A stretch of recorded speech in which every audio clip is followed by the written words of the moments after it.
mong kalakasan sa iyong buhay, hininga, matulog ka, magising ka ng maayos, blessing from the Lord.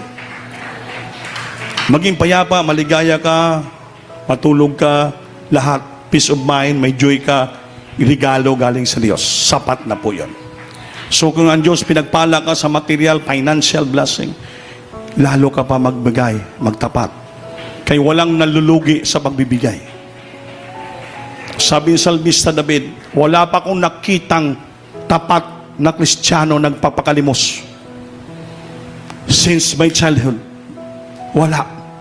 Magtapat ka pala, sincero ka, nagbibigay. Sinusunod ang Diyos, hindi ka magpakalimos. Lalo kang pagpapalain ng ating Malapagno. He opened the floodgates of heaven and pour you out the blessing that there shall not enough room to receive it. Dadalhin ka sa Diyos, makarating sa Diyos. The great, darating sa Diyos. Ang mga binigay mong regalo, ang iyong pagbibigay. Kita mo yung pagbibigay.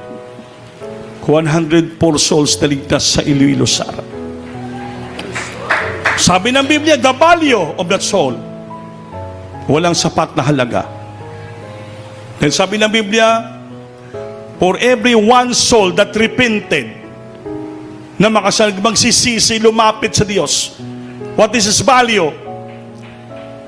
Multitudes of angels rejoicing in heaven.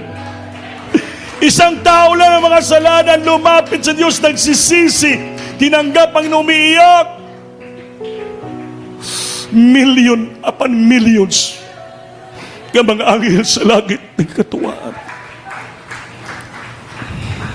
The great host of heaven, multitudes of angels rejoicing in heaven for that one soul that repented. Go back to the Lord. So yung binibigay mo, malaking bagay para sa Diyos. You open the door para sa mataong baligtas sila.